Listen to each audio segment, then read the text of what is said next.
Chers amis, bonjour et merci une fois de plus de nous être fidèles sur la 93.3 ainsi que le YouTube, RVM et aussi Facebook. Alors, ça fait toujours plaisir de réaliser que nos amis attendent avec impatience ce moment d'échange parce que je vous rappelle que vous pouvez aussi sur le chat poser 2 questions et avoir des réponses de vos invités. Alors, je vais commencer par dire bon sabbat à tous et à toutes puisque il s'agit d'un grand jour, d'un beau jour, indépendamment des difficultés extérieures. Eh bien, nous savons que le sabbat reste un bien beau jour.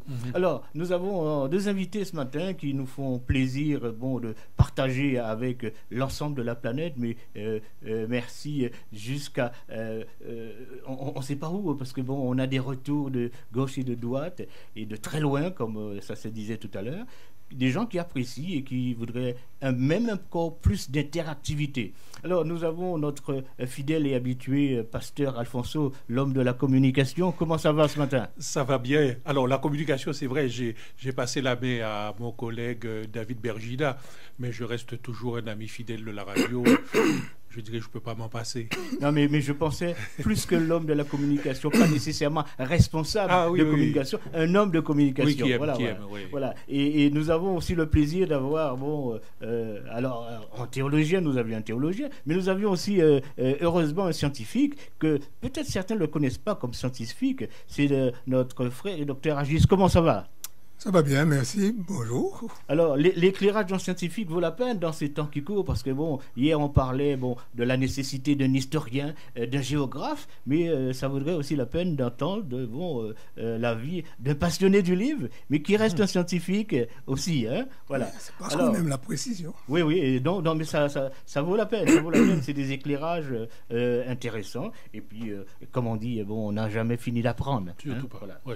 Alors, je rappelle donc à ceux qui peut-être nous ont pas écouté hier soir que nous sommes en train d'étudier, et pendant la semaine déjà, tout ce qui concerne le chapitre 11 du livre de Daniel. Alors, il a été repéré et reconnu comme étant le livre, le chapitre le plus difficile. Et hier, on se posait la question, est-ce qu'il ne fallait pas une maîtrise peut-être? Est-ce qu'il ne fallait pas être spécialiste? Est-ce qu'il ne fallait pas connaître l'hébreu? Je ne sais pas quoi encore pour appréhender et bien comprendre ce texte.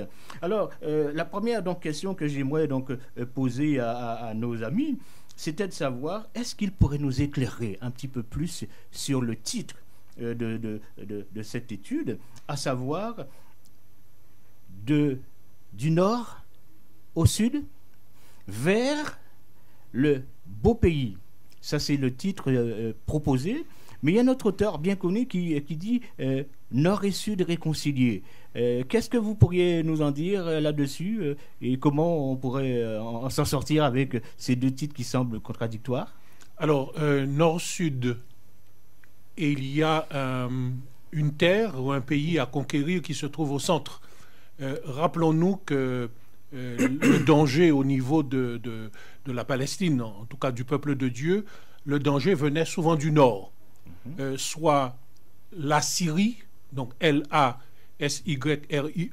ça pouvait être la Syrie, donc L''A'-A'-S, etc., ou Babylone, qui était obligé de passer par le nord et descendre ensuite vers le beau pays, donc la Palestine.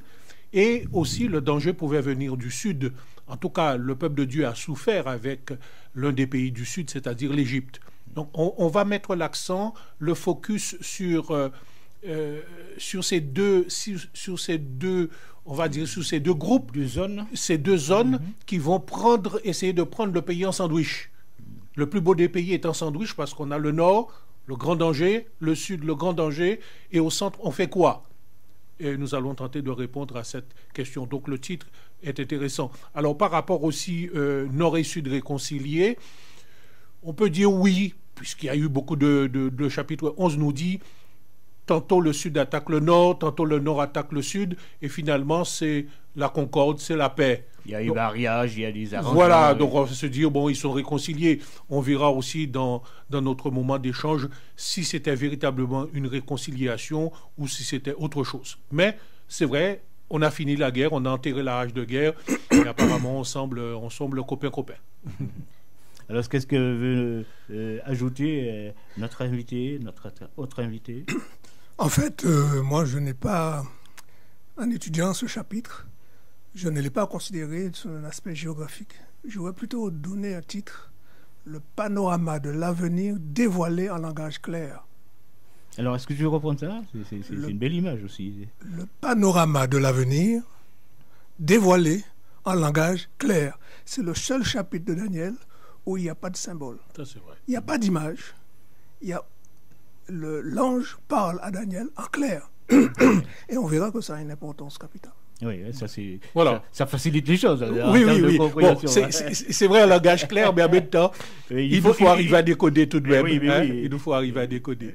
Et justement, c'est la question d'entrée qu'on pourrait se poser en plus. Est-ce que vous pourriez donner, soit sur le plan théologique, sur le plan scientifique, quelques conseils pratiques ou d'ordre méthodologique pour que nos lecteurs, les lecteurs qui vont lire ce livre de Daniel et précisément le chapitre 11, puissent bien comprendre et ne pas passer à côté de l'essentiel? Alors, dans une méthodologie, il est toujours intéressant de lire d'abord le texte et de le lire à plusieurs reprises afin de s'en imprégner. Ce que je constate, c'est que très souvent, les gens lisent et dès les premiers mots, « Ah, je ne comprends rien ». Non. Quand on lit, au début, on ne cherche pas à comprendre. On lit tout simplement. On va lire une fois, je me souviens d'un professeur qui nous disait qu'il lisait un passage s'il voulait préparer une étude, un sermon, une exégèse. Il lisait le passage 10 fois. Rien que ça. 10 fois, il lisait, sans chercher à comprendre quoi que ce soit. Il lit. Et la 10e fois, il y a des choses qui commencent à apparaître. Le cerveau fonctionnel. Le cerveau, oui, tout à fait, parce qu'on a engrangé un certain nombre d'informations et le cerveau commence à faire des classements, à faire des correspondances, etc. Donc ça, c'est très intéressant. Donc si je lis les premiers mots, je ne comprends rien, je ferme la Bible ou j'appelle tout de suite quelqu'un, explique-moi. Non, prenons le temps de lire, un petit peu comme dans Apocalypse chapitre 1, heureux celui qui lit. Prenons le temps de lire. Alors, ce serait plutôt la lecture silencieuse ou aussi la lecture à haute voix? On peut faire à haute voix. Alors, moi, ça m'arrive de faire à haute voix et de marcher dans mon bureau. J'essaie d'entrer, d'être un spectateur de la scène. Je ne suis pas acteur. Je ne cherche pas à comprendre. Je suis spectateur. Je regarde et je marche. Quelquefois, il m'arrive d'agrandir le texte. Donc, je l'ai dans ma Bible, mais je peux faire un agrandissement et à ce moment-là, je prends des couleurs et je dis, tiens, ça semble aller ensemble. Et les verbes. Voilà, les verbes d'action. Qui reviennent. Voilà. Les mots qui reviennent. Tout à fait. Et pour l'heure, je n'ai encore rien cherché à comprendre véritablement. Je regarde ce qui va ensemble, s'il y a une progression, s'il y a une régression. Voilà. Donc, c'est ce qu'on appelle la phase d'observation. J'observe le texte. Il faut que j'observe le texte. Alors, que nous dit le scientifique? Alors, c'est intéressant de savoir ça. Est-ce que c'est la bonne approche d'entrée? Ou alors, eux, en sciences, ils ont une autre approche en sciences humaines? C'est-à-dire qu'on se pose des questions et on cherche à savoir ce que les autres ont trouvé avant nous. Alors, j'aime bien la formule. On se pose des questions et on s'interroge sur ce que les autres ont trouvé avant nous. Oui, on n'invente pas la Lune. Nous avons des écrits. Moi, personnellement, quand j'ouvre ma Bible, je m'entoure, je suis dans ma bibliothèque, j'ai mes livres. Il y a énormément de commentaires. Dieu ne nous a pas laissés dans l'ignorance. L'esprit de prophétie a beaucoup d'informations. Et d'ailleurs, il est conseillé de lire Daniel avec l'Apocalypse. Daniel, c'est une prophétie. Apocalypse, c'est une révélation. Et là aussi, les choses sont en clair.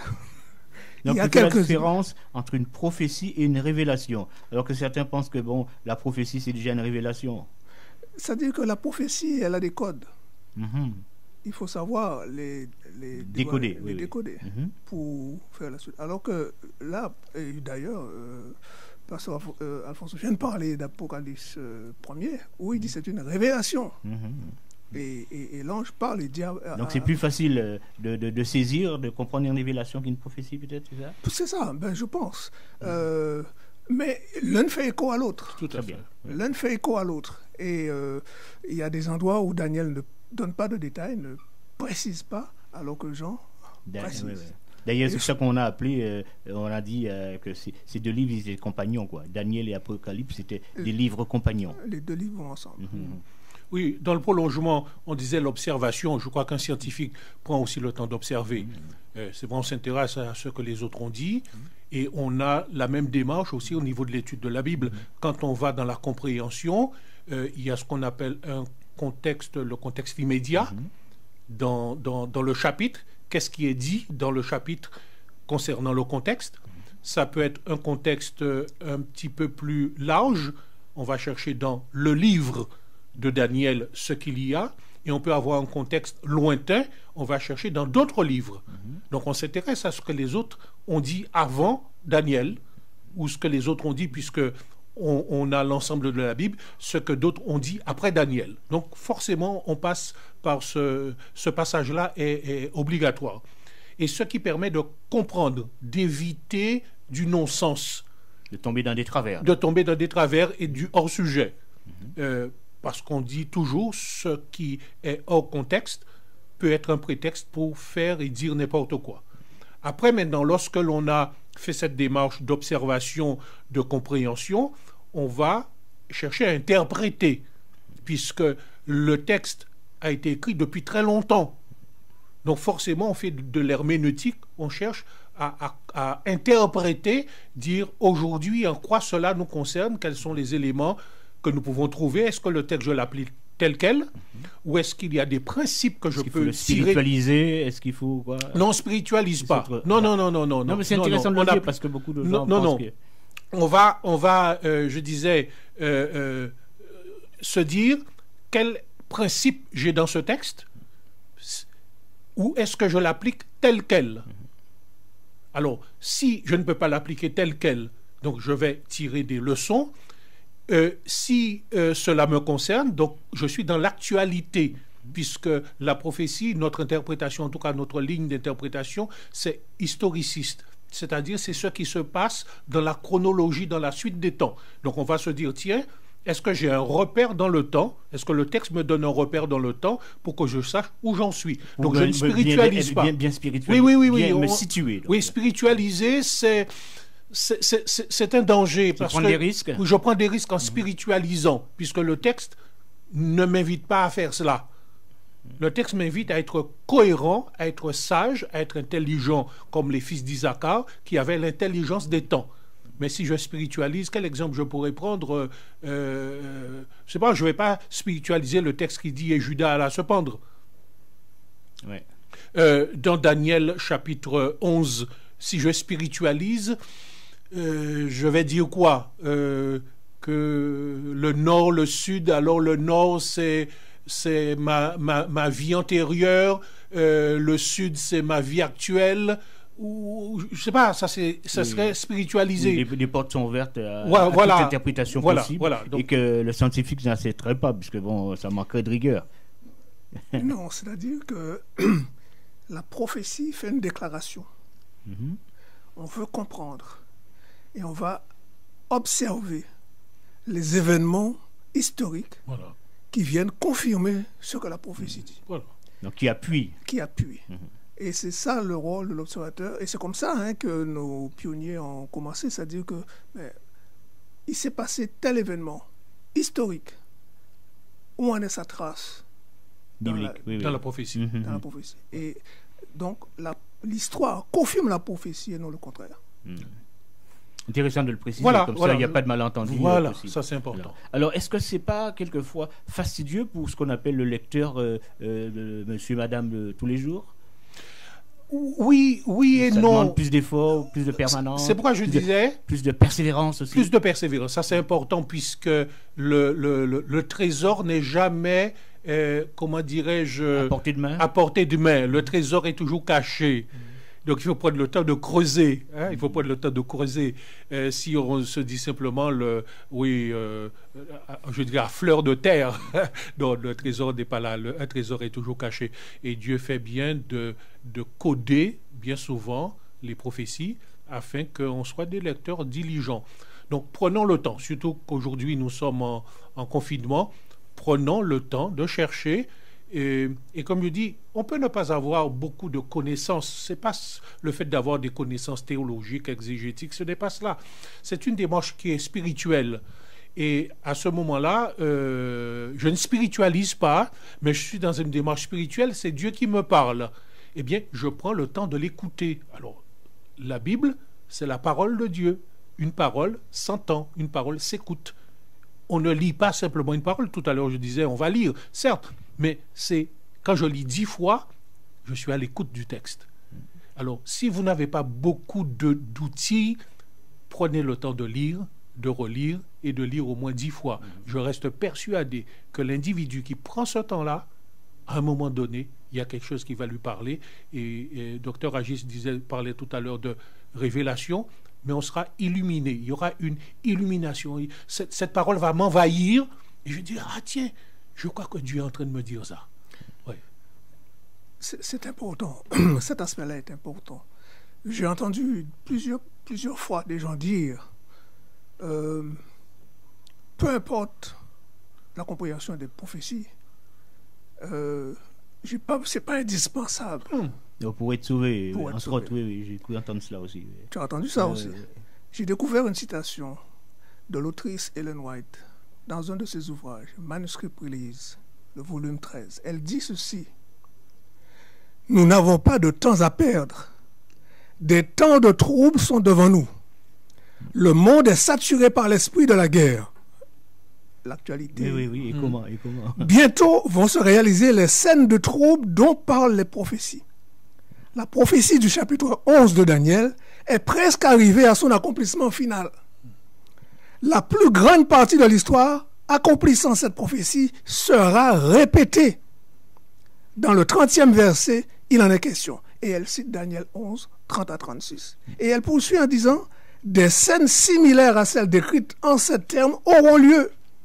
Il est évident que Satan obtient rapidement le contrôle des esprits humains ne craignant pas Dieu, que tous lisent et comprennent les prophéties de ce livre, car nous entrons dans l'époque de détresse dont il est question dans ce livre, Daniel 12, 1 à 4 est cité.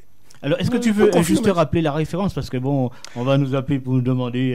oui, malheureusement, c'est Manuscript Release, cet volume 13, à page 394, c'est un ouvrage qui n'est pas encore traduit en anglais, en français. Dis-le quand même comme cela. On a commencé, je crois que les 2 premiers de la collection est publié, mais le reste est sorti. Moi, quand j'ai vu ça, j'ai découvert ce texte, je me suis dit vraiment, qu'est-ce que ces versets-là ont à nous apprendre pour qu'elles mettent autant d'emphase. Et c'était la méditation de cette semaine. Oui, tout à fait. De toute façon, Jean le dit dans l'Apocalypse, quand on voit le verset 3, il dit « Heureux celui qui lit, ceux qui entendent et ceux qui gardent les paroles de la prophétie, car le temps est proche. » Donc c'est normal, c'est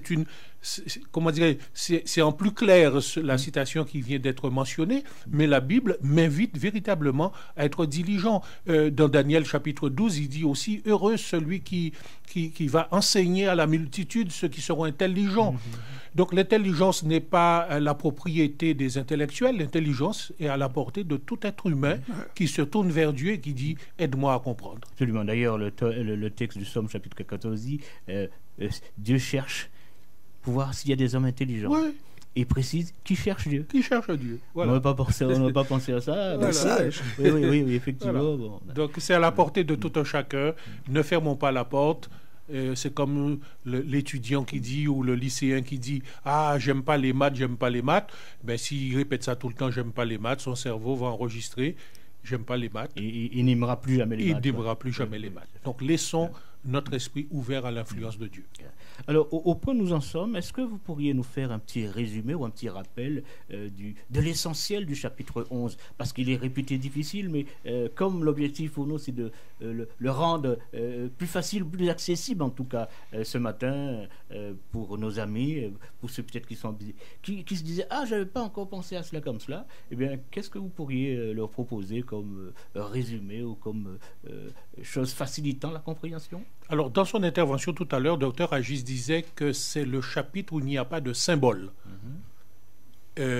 Donc ça, c'est intéressant. Donc on peut se dire, s'il n'y a pas de symbole, c'est plus facile d'accès, puisque dans Dans le chapitre 2, il y avait les métaux. Dans le chapitre 7, il y avait les animaux, avec un animal terrible avec des cornes. Dans le chapitre 8, on a le bélier et le bouc, etc. Donc, avec aussi une corne particulière. Une corne spéciale. Une corne spéciale. Ouais. Là, on n'a pas d'image, on n'a pas d'illustration. Déjà, on peut se dire c'est beaucoup plus facile d'accès. D'autre part, ce chapitre n'est pas suspendu dans l'air. Le chapitre fait partie d'un livre, fait partie du livre de Daniel. D'un ensemble. Donc c'est un recueil. Alors je prendrai le temps, et Dr Agis le disait, le scientifique, il regarde ce qui a été fait avant. Donc je suis obligé de regarder dans le chapitre ce qui a été dit avant. Pour faire les liens, établir les liens. Forcément. Et surtout que j'ai un repère où, dans le chapitre 11, et Dr Agis certainement nous en dira un petit peu plus, il y a un élément du chapitre 11 qui nous donne le point de départ. Je crois que c'est à partir du verset 2. Alors, donc, du chapitre 11, je lis déjà le verset 1er. Oui. Et moi, dit Daniel, la première année de Darius le Mède, j'étais auprès de lui pour l'aider et le soutenir. Maintenant, je vais te faire connaître la vérité. Donc, l'ange va intervenir. Et on parlait de révélation.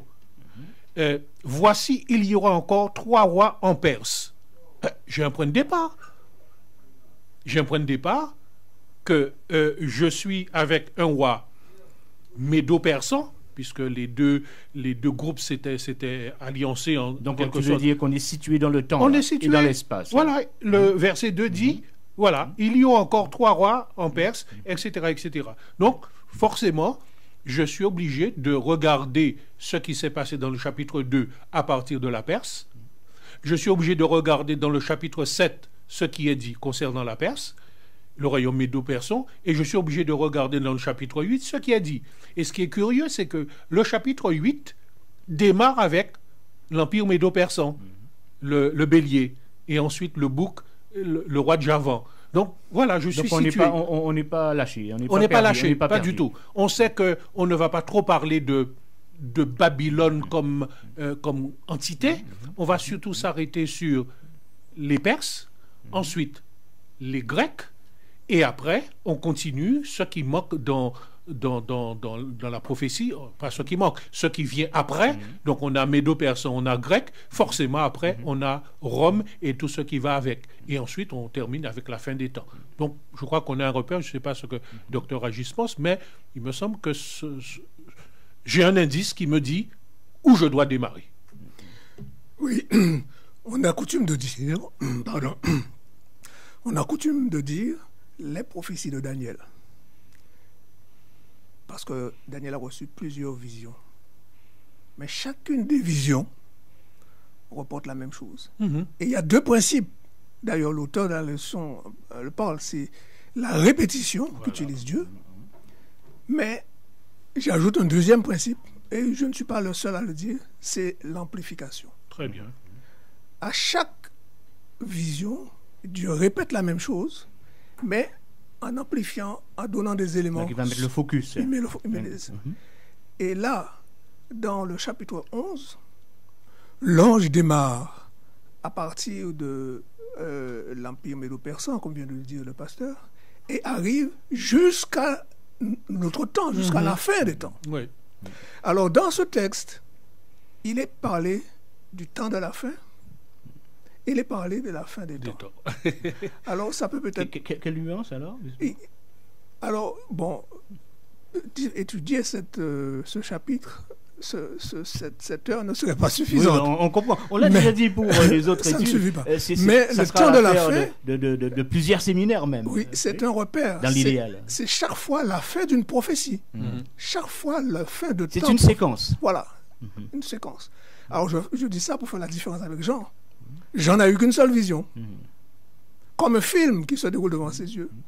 Et Dieu le fait naviguer dans le passé, dans le présent et dans le futur. Dans l'avenir, oui. Donc c'est une seule vision. Une seule révélation. Ici, dans ce verset, dans ce chapitre, dans Daniel, il y a plusieurs séquences. Mais dans ce chapitre-là, on ne peut pas séparer ce qui est dit ici de ce qui a été dit précédemment. Et en particulier, le verset 31 est un verset clé. Alors, du chapitre 11. Du chapitre 11. Le verset 31, est-ce qu'on peut regarder? Qu'est-ce qu'il dit? Hein? Le chapitre 11 du livre de Daniel et le verset 31. Alors, tu dis, il y a une clé. Alors, certains disaient qu'il y a des versets clés, le verset 3, le verset 16 et 36. Bon, il y a des approches intéressantes. Non, mais c'est que commence une séquence prophétique. C'est là, à partir de là, qu'on va voir arriver la période de 1260 ans qui commence et qui prennent fin au verset 38, 39. Donc tu voudrais qu'on lise le verset 31, c'est ça? Verset 31. Verset 31. Alors il est dit, des troupes se présenteront sur son ordre, elles profaneront le sanctuaire, la forteresse, elles feront cesser le sacrifice perpétuel et dresseront l'abomination du dévastateur. Il séduira par des flatteries les traîtres de l'alliance, mais ceux du peuple qui connaîtront leur Dieu agiront avec fermeté, et les plus sages parmi eux donneront instruction à la multitude. Okay. Il y a de la matière là. Hein? Il y a de la matière. Mais il y a des expressions ici qui sont importantes à comprendre parce que ça va nous aider par la suite. Oui. Sacrifice perpétuel, sanctuaire. Alors, il est bon de rappeler que les 7 premiers chapitres du livre de Daniel ont été écrits en araméen. Exact. Et de langue chaldéenne. Donc, ouvert à tous. Ouvert à tous. Particulièrement, on sait les efforts que Dieu a fait pour amener les rois chaldéens à le reconnaître. À reconnaître le vrai Dieu. Le vrai Dieu. Mais à partir du chapitre 8, Daniel écrit en hébreu, en langue hébraïque. C'est-à-dire qu'il vise directement le peuple. Le peuple du livre. Le peuple du livre. Le peuple qui... oui. Et il va utiliser des expressions hébraïques et qui nous sont importantes. Qui font sens pour, qui font sens. Pour les auditeurs de cette langue-là. De cette langue-là. Oui. Donc, c'est pas banal. C'est pas banal du tout. Et lorsqu'il parle au verset 31 de sacrifice perpétuel, j'attire l'attention que dans le livre de Daniel, cette expression sacrifice perpétuel ne se retrouve que 4 fois dans la Bible. Verset 11. Tu veux reprendre l'expression sacrifice perpétuel, Daniel l'utilise que 4 fois. Chapitre 8, verset 11. Elle se leva jusqu'au chef de l'armée, le sacrifice perpétuel lui fut retiré et le lieu de son sanctuaire fut renversé. Alors, quand on sait que chez les Juifs, le chiffre 4, ça a toujours du sens, ça fait penser aux 4 points cardinaux. Il n'y a rien de laissé au hasard, du coup. La deuxième fois, c'est dans Daniel 11, verset 31. C'est ce que vient de lire le pasteur. La troisième fois, c'est dans Daniel 12, verset 11. Et Daniel, alors j'ai dit Daniel 8, verset 11. Daniel 8, verset 11. 13. Verset 13, oui. Daniel 11, verset 31. Et Daniel 12, verset 11. 12, verset 11. 4 fois. 4 fois. Et moi, j'ai une Bible. Donc, on parle de sacrifice perpétuel, c'est ça? Voilà. Okay. Moi, j'ai une Bible. Ce n'est pas une Bible de grand luxe, de grand théologien, mais... Une Bible de scientifique, c'est ça? On va poser la question. Non, mais dans ma Bible, le mot sacrifice est entre parenthèses. Oui, c'est le perpétuel. Oui. Le sacrifice est entre parenthèses. Et quand je cherchais à savoir pourquoi, comme je dis tout à l'heure, je cherche à trouver des outils. Je lis dans le même livre de l'autrice Ellen White, Premiers écrits, à la page 74, elle dit que sacrifice a été rajouté par les mêmes hommes. Ça n'existe pas dans le texte hébreu à l'origine. C'est perpétuel. Alors, ça a une importance. Et il faut comprendre. C'est vrai, peut-être pour nos auditeurs, on avait dans le cadre du sanctuaire terrestre les sacrifices qui étaient offerts tous les jours. Et une fois par an, il y avait quelque chose de spécifique. Le Yom Kippour. Et ces sacrifices étaient renouvelés en permanence, répétés en permanence. Et après, on va arriver avec le souverain sacrificateur par excellence. Mais tu vois, tu associes perpétuel et sacrifice. Oh, oui. Dit, mais réfléchis à perpétuel sans sacrifice. Oui, dans le sens où c'était quelque chose qui était répété et ils avaient... Mais réitéré, voilà, c'était tous les jours. Mais cependant, là, on va arriver dans une autre phase. Mais les pionniers n'ont jamais interprété perpétuel comme ça. Voilà, on va arriver dans une autre phase avec Jésus.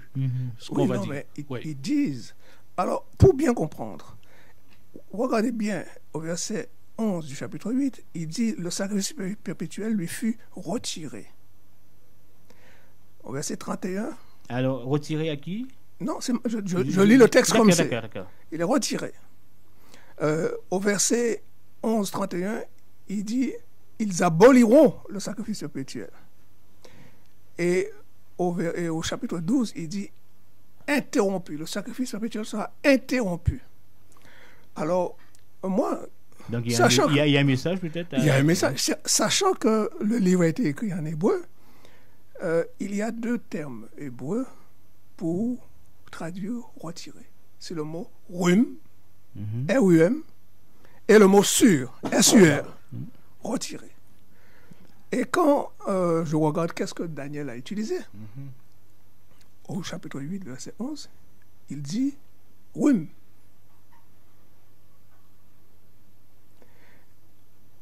Il dit, oui, et dans les autres versets, il dit, dans Daniel 11, 31 et Daniel 12, verset 11, il utilise le mot sur. Donc on n'est pas dans la même terminologie. Non, c'est pas la même chose.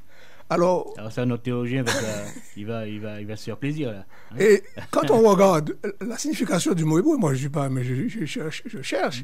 Rum veut dire élevé, exalté. Et quand il est question de Nebuchadnezzar au chapitre 2, il dit que son cœur s'est élevé. Ouais. Il utilise le mot rum.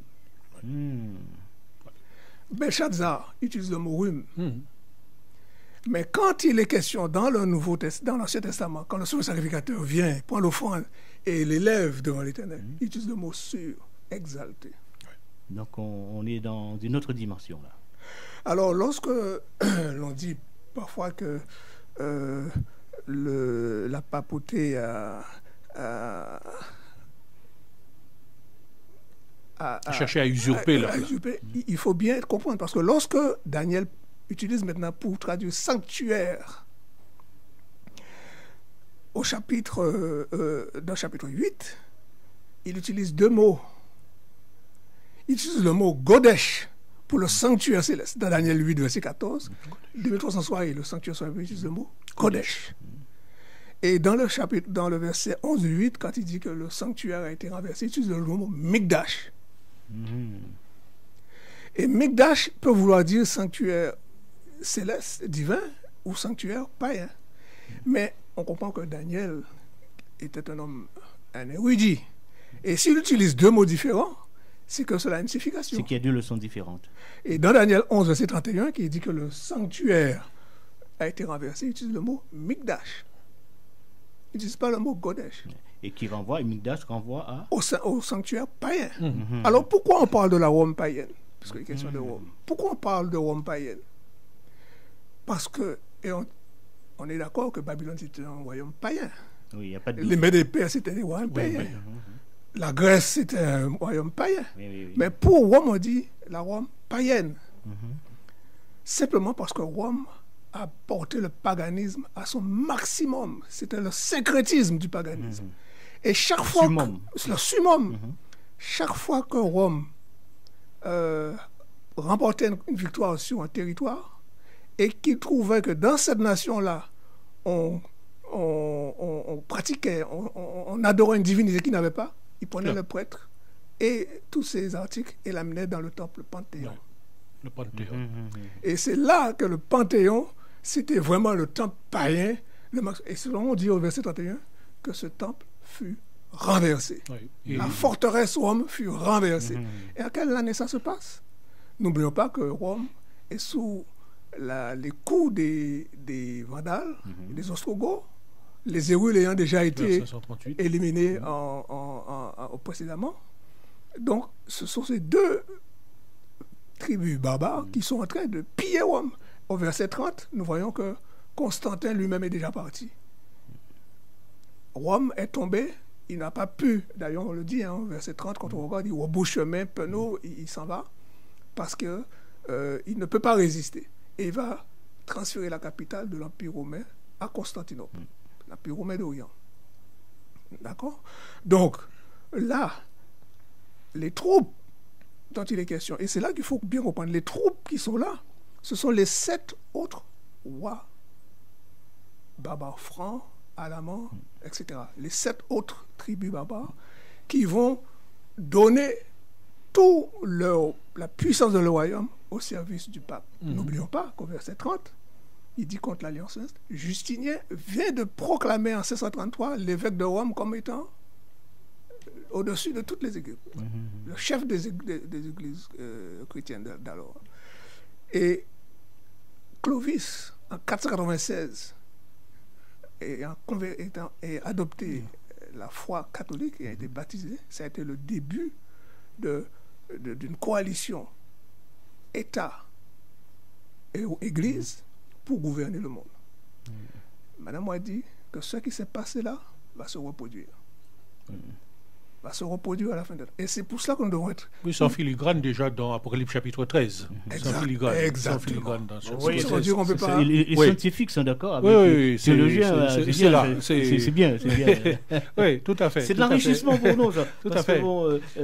Puisqu'on a vu à travers tout cela ce qui s'est passé avec la corne quand elle est arrivée, qui a abaissé 3 rois. Donc ça rejoint tout à fait ce que Dr Agis dit, et jusqu'à ce que l'Église prenne le pouvoir, et un pouvoir qui va durer pendant 1260 années. C'est le reste de la prophétie des 2300 soirées matin. On s'était arrêté à l'an 34, mais il y a des choses qui se passent après, jusque vers les années 500, 530, 538. Donc on rappelle l'événement de 34, c'était quoi déjà 34, c'est la lapidation d'Étienne et les voilà, c'est la fin des 70 semaines. Et on va rentrer dans une autre phase qu'on pourrait appeler la fin des temps. On rentre dans une autre phase jusqu'à ce que nous arrivions à 1798. Et la semaine prochaine, on verra le prolongement qu'il y aura. Puisque heureux celui qui attendra un petit peu plus de temps. Donc ce sont des choses que nous allons développer. Donc c'est très intéressant de voir que à travers les siècles, tous ces mouvements qu'il y aura entre le nord et le sud et le nord, jusqu'à ce que le nord prenne le dessus et impose véritablement sa stratégie et son projet. Je pense que le temps arrive sur Non, c'est vrai. Moi, j'aimerais juste rebondir. Garde ta pensée sur une précision que peut-être les auditeurs souhaiteraient avoir. C'est la différence entre la fin des temps et les temps de la fin. Est-ce qu'il y a quelque chose d'intéressant à retenir là? Alors, d'ailleurs, Daniel même le dit, au verset 40, il dit « au temps de la fin ». Donc au verset 40 du chapitre 11, il dit « au temps de la fin, le roi du Sud se heurtera contre lui ». Il y a beaucoup de choses à dire là. Mais le temps de la fin là, c'est la fin de la prophétie des 1260 ans. C'est 1798. C'est là où le général Berthier va envahir Rome, l'Italie, et va amener captif le pape à Valence. Donc, et ça, c'était comme un coup de semonce, parce que tous ceux qui lisaient les prophéties, qui étudiaient, qui ne comprenaient peut-être pas, mais qui disaient, mais ça c'est un événement majeur, parce que le pape qui régnait sur le trône du monde était arrêté. Et c'était comme un séisme. Et comment Et c'est un séisme. Et c'est la première séquence. Maintenant, après ce temps de la fin, elle dit qu'il va avoir une série d'interventions. Et ces 5 derniers versets du chapitre 11 nous concernent particulièrement aujourd'hui. Et il est important pour nous de bien comprendre ça. Vous voyez là, dans le dernier, je ne sais pas si on va arriver, si on aura le temps d'arriver là, mais je ne voulais pas laisser passer cette occasion, au verset 45. Verset 45, donc. Oui, lorsqu'il parle de la montagne. Il dit... Alors, le texte dit ce qui suit, « Il dressera les tentes de son palais entre les mers, vers la glorieuse et sainte montagne, puis il arrivera à la fin sans que personne lui soit en aide. » Mais la sainte montagne, c'est quoi? Et moi, je suis d'accord avec l'auteur de la leçon qui dit que c'est le peuple de Dieu. En lien avec le chapitre 8, où il est parlé du plus beau des pays, Daniel va reprendre un petit peu cette idée, mais on va avoir on va dire le lieu de la rencontre. Mais oui, mais en lien surtout avec le chapitre 2. Ouais. Surtout avec le chapitre 2. Oui, la pierre qui devient... Chapitre 2. Ah oui, oui, oui. Nous Il y a avons ce une qui deviendra statue. une grande montagne. C'est ouais. un calendrier. Oui, c'est un calendrier. Pour moi, c'est un C'est une calendrier beauté, tout vertical. ça. C'est une beauté. Oui, C'est un calendrier vertical. Depuis Babylone jusqu'à la fin du monde, Dieu trace les événements qui vont avoir lieu. Donc la chronologie, la parfaite chronologie. Qui vont avoir lieu. Et leur relation avec son peuple. Et cette montagne, elle est présentée déjà depuis au chapitre 2. Et elle a une importance capitale parce que de cette montagne va se détacher une pierre qui va déraciner Mais mettre fin à tous ces royaumes. tous ces royaumes. Mhm. Et cette petite pierre qui vient de... Ça nous montre que nous, Paul le dit bien, nous, aujourd'hui chrétiens, nous sommes des pierres vivantes. Mhm. Nous, pierres vivantes, nous sommes dans l'atelier de Dieu aujourd'hui. Et Dieu est en train de former son peuple. Jésus est le chef d'un royaume. Dans la vision du chapitre 7, nous avons vu qu'il reçoit la royauté. C'est la dernière partie du chapitre 7. Il reçoit la royauté. Mais il n'a pas encore le royaume. Pour qu'un royaume existe, il faut un roi, il faut un territoire, il faut un peuple. Et il faut une capitale. Le roi, c'est Dieu. Le territoire, il a acquis de droit. Oui, il est le créateur, il est le maître de la terre. Il a une capitale, la Nouvelle-Jérusalem, qui est là. Mais il nous faut un peuple. Et aujourd'hui, c'est ce que Dieu est en train de faire. De préparer le peuple. De constituer son peuple. C'est intéressant ce que dit Dr Agis, puisque lors de la construction du temple de Jérusalem, il est dit que tous les matériaux ont été travaillés à l'avance. Et ensuite, dans la montagne. Il n'y avait pas un coup de marteau. Quand on a assemblé, ça s'imbriquait. Ça s'imbriquerait. Mais tout a été préparé à l'avance. C'est une beauté. Oui. Donc, Dieu nous prépare aujourd'hui pour former ce royaume, pour être les membres de ce royaume. Et il nous prépare, et il forme notre caractère, et ça c'est important, il forme notre caractère. Et lorsque le moment sera venu, tout va s'imbriquer.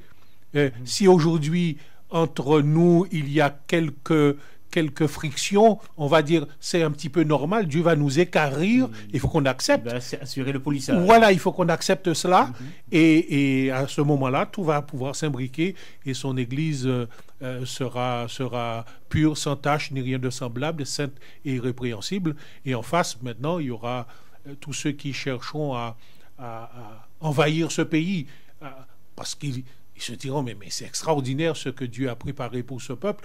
Ça nous intéresse et on veut s'en emparer.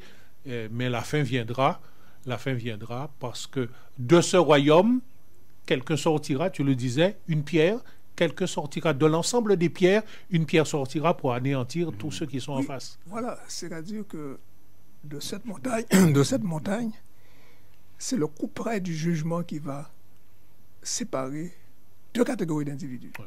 Ceux qui seront fidèles et ceux qui, devant l'épreuve, tel que le dit le troisième message, on ne pourra ni acheter ni vendre, il y aura le test. À ce test-là va se dégager deux individus, deux catégories d'individus. Deux groupes, ce sera clair. Et deux clairs, dans la même montagne, dans la même église.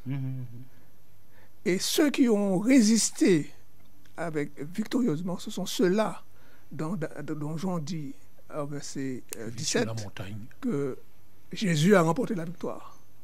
Mais les saints, eux aussi, remporteront la victoire. Excellent. Ouais. Très beau texte. Tout à fait. Alors, ça me permet de poser la question suivante. On sent vraiment que on est bien en phase là.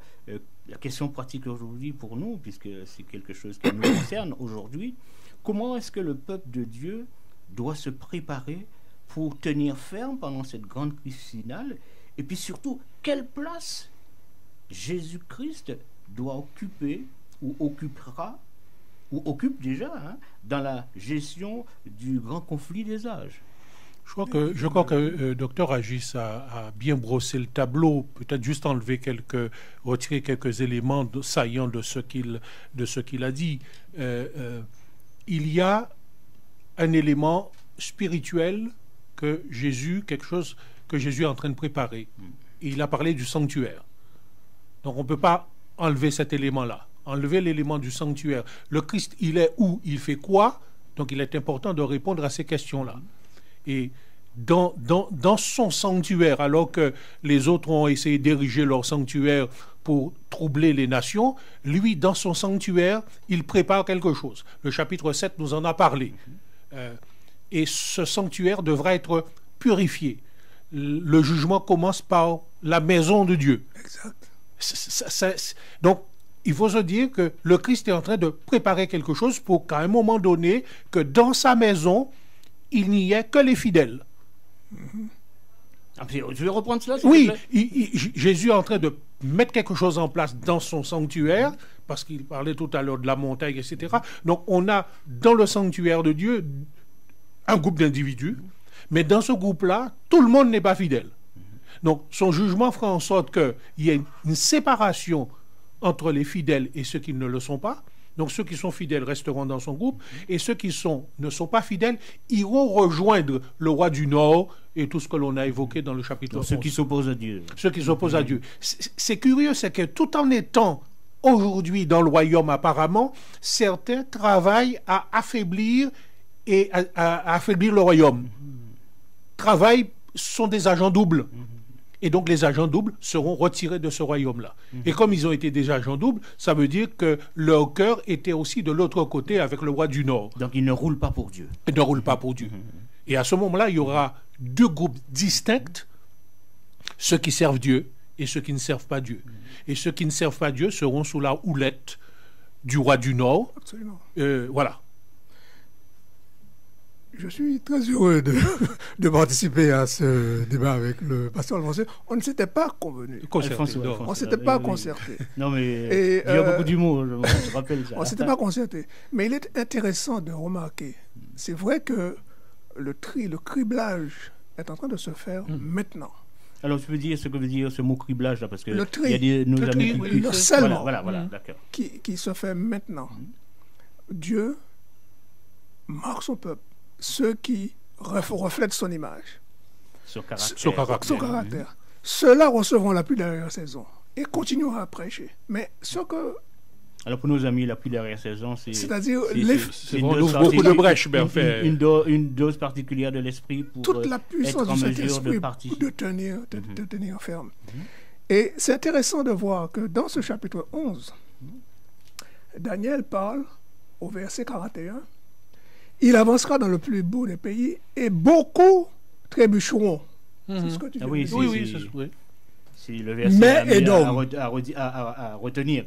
Mais il dit, mais Édom, Moab et les principaux des Ammonites échapperont de sa main. Alors c'est qui on sait que Moab, c'est pas terrible. Moab, c'était les fils de l'inceste. Mais oui, issus du père. Et Édom, les descendants de Ésaü.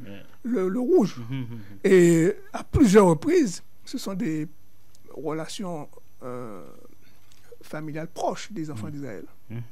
Jacob qui a donné Israël, c'était le frère jumeau d'Ésaü. Donc ils sont parents, quelque part. Mais ils se sont opposés farouchement au peuple d'Israël. À plusieurs endroits, aussi bien que Dieu... Ils ont eu un fonctionnement d'ennemi envers Israël. Et si bien que Dieu, à plusieurs reprises, a prononcé des malédictions sévères contre eux. On n'a pas le temps d'aller chercher les versets, on peut le dire. Mais n'empêche que ceux-là qui étaient des méchants, des mauvais, échappent à la main du roi du Nord et bénéficient de la promesse de Dieu. C'est Ésaïe. Oui. On a l'exemple de Ruth. Voilà. On est dans le Hesed de Dieu, la fameuse grâce qui dépasse. On a Ruth, un exemple flagrant. Donc le criblage aussi va se faire dans le monde. Et Dieu va appeler ses enfants. Donc seront distingués ceux qui veulent appartenir à Dieu et ceux qui voudront garder la distance. Voilà, aujourd'hui, même si, et c'est mon propos pour moi-même et pour nos auditeurs qui nous écoutent ou qui nous regardent, même si les gens semblent être hostiles à nos propos, à notre message, il faut prêcher la vérité du sabbat. Il faut prêcher le message du salut. Parce que lorsque les signes avant-coureurs de la prophétie vont se manifester, les gens vont dire « Ah, nous avions entendu parler. Nous avions entendu parler. » Ils avaient raison. Et ils vont prendre position. Ouais. Donc ils auront des éléments pour se positionner. Mais oui, mais c'est Intéressant. maintenant que ça se passe. Mais oui. C'est maintenant que ça se maintenant. passe. Ouais. Donc c'est pas le moment de fermer la bouche. Voilà. Donc ça, c'est Bien au intéressant contraire, ouais. de voir que dans le peuple de Dieu, il y aura un tri, et en dehors de ce qu'on pourrait appeler, en dehors du peuple, de ceux qui ne sont pas dans le peuple, eh bien, il y aura aussi un tri. Et c'est extraordinaire de voir qu'il y aura une espèce de va-et-vient. Ceux qui étaient dans le peuple passent dans le camp opposé, et ceux qui étaient dans le hors camp du peuple. hors du peuple arrivent dans le peuple. Magnifique. Mais ça fait penser, c'est la parole de Jésus, qu'il a encore des brebis Brebis qui ne sont pas encore de cette bergerie. Oui. Et que bon, il viendra Il le faut moment qu'elles où- entendent ouais, la ouais, voix. ouais, Ouais, ouais. et la parabole des ouvriers de la dernière heure, Oui. Tout qui ça, c'est- précéderont. Ouais. Donc pensons à cela. Ne fermons pas la porte aux gens, mais soyons diligents en présentant toutes les vérités qui sont importantes. Et Dr Agis a souligné l'une de ces vérités qui est la vérité du sabbat, qui sera aussi un test particulier à la Très fin fort. des temps, ou à la fin des temps, pas tant de la fin, mais la fin des temps. Et donc là, c'est quand les choses vont carrément se terminer. Quand on parle de fin des temps, là, on est dans comment dirais-je, dans l'aboutissement de l'histoire de l'humanité. Hein. Les temps de la fin, c'est une longue période où on a plusieurs séquences, mais la fin des temps, c'est quand on arrive au bout de l'histoire, et à ce moment-là, chacun doit pouvoir se positionner pour ou contre. Ouais. Alors il faut être bien préparé, hein, manifestement, pour passer ce cap-là. Oui, mais on a quelqu'un qui nous prépare, qui nous coach. C'est ce que j'allais dire. C'est pas- La il y question a pas était d'inquiétude. qu'est-ce qu'il faut faire pour se préparer. Mais Jésus dit que c'est lui qui nous faut. Ouais. Il faut lui laisser la main. Ouais. Il Celui faut- qui nous a appelés fidèles, Se laisser c'est lui qui faire, le se fait. laisser faire Ouais, par lui. tout à fait. Alors le temps nous file, hein, malheureusement. Alors on pourrait se poser une dernière question avant que vous puissiez vous exprimer, si vous voulez insister sur un point particulier ou faire partager de quelque chose qui vous tient à cœur. Quelle véritable fin est réservée aux enfants de Dieu? Et puis on peut se poser la question aujourd'hui, avec les événements qui nous entourent, doit-on quand même avoir un petit peu peur malgré tout, ou alors rester ferme jusqu'au bout? Pourquoi avoir peur? Puisque Dr Agis l'a dit, dans la fin des temps, il y a des séquences. Et le Christ en a parlé, en particulier dans Matthieu 24, en disant que dans ce temps-là, voilà, il y aura des séquences. Donc on est averti. Voilà. Donc, étant averti, c'est sûr que l'on peut être touché, affecté, mais on reste paisible parce qu'on sait qu'il y a quelqu'un qui dirige les choses, qui en met l'histoire de l'humanité. Il y a un manager derrière. Il y a un manager derrière. Donc je crois que, voilà. Donc, Maître du jeu. oui, Maître oui. du jeu. Donc à ce moment-là, on reste tranquille. Ça ne veut pas dire qu'on ne sera pas touché, mais on reste tranquille et on avance paisiblement, sachant que la fin, la finalité, c'est la réjouissance pour le peuple de Dieu. Apocalypse chapitre 19, réjouissons-nous, hein, puisque la fiancée rencontre son époux et vont pouvoir vivre éternellement. Alors, laissons-nous préparer pour faire partie de ce groupe fidèle. Et étant dans ce groupe fidèle, il n'y a aucune crainte à avoir. Ouais. Alors quel mot de conclusion que vous auriez à dire l'un et l'autre pour nos amis, pour nous-mêmes, pour que nous puissions, dans ce temps de trouble, dans ce temps de crise, garder la tête, en tout cas les yeux fixés sur Jésus, et comme on en a parlé au cours de cette semaine, étant dans le bateau, même si ça prend de l'eau, à se dire, moi pas noyé, quoi. Au niveau, et je laisserai le mot de la fin à Dr Agis, parce que c'est extraordinaire, je suis aussi à l'école, hein, je suis en apprentissage. Il y a comme une valse au niveau des nations, une chaise musicale. Tantôt un tel cherche à prendre le pouvoir, tantôt un tel... Ok, bon. On voit ce qui se passe et on peut se laisser distraire. Ce n'est pas le moment de se laisser distraire. C'est le moment d'avoir des convictions, d'être ferme dans ses valeurs et de pouvoir se laisser transformer, comme nous l'avons dit. On se laisse transformer. On partage ces valeurs autour de soi, même si apparemment les gens n'entendent pas, mais on partage, cela leur permettra. Cette bonne nouvelle du royaume sera prêchée dans le monde entier pour servir de témoignage à toutes les nations. Alors viendra la fin. Donc restons dans cette dynamique de transformation avec le Seigneur et dans la dynamique du partage des valeurs du ciel, et aussi vivre aussi les valeurs du ciel déjà maintenant, et à la fin, le Seigneur aura la joie de nous dire, c'est bien, bon, fidèle serviteur, tu as été fidèle en peu de choses, entre dans la joie de ton maître. Que puis-je dire après ça? Qu'est-ce que puis-je dire après cela? Je pense que la conclusion est magistrale. Je voudrais simplement inviter nos auditeurs à avoir les yeux ouverts, attentifs. Il y a quelque temps, le pape a lancé un message, un appel à une réunion multinationale, c'était le 14 mai, pour l'organisation d'un nouvel ordre mondial. L'incident du coronavirus a tout chamboulé. Les choses ne viennent pas par hasard. A tout chamboulé. Mais il y a un haut fonctionnaire de l'ONU, de United Nations, de l'ONU qui vient de... le mois dernier, vient de proclamer que tous les responsables religieux confèrent leur autorité aux Nations Unies. Donc, la chose est en marche. Et pour 2030, il faut que ce nouvel ordre mondial soit effectif. C'est dans les tuyaux. Donc, maintenant, restons vigilants. Restons vigilants. Parce qu'après ça, le temps sera très court. Parce que d'après 17 dit que ces 10 royaumes régneront 1 heure. Ouais, pour un peu de temps. Pour peu de temps. Très bien. En tout cas, merci de votre présence. Merci pour le riche partage de ce matin. Voilà, nous avons vraiment été gâtés d'avoir un avis théologique, un avis scientifique. Et moi, tout ce que je pourrais vous dire dans ce temps de confinement, c'est le temps de prendre le temps d'étudier la Bible. Et quelqu'un me disait ce matin, il est temps aujourd'hui que nous prenions le temps de nous entourer des personnes qui nous donnent soif de vivre, des personnes qui aiment Dieu, des personnes qui touchent notre cœur et qui veulent bien continuer à nourrir notre âme. Amen. Eh bien, tout de bon pour vous, bon sabbat encore, et que Dieu vous bénisse. Et puis, avec joie, nous attendons ce retour. Merci beaucoup. Merci. Bon sabbat encore, et à bientôt.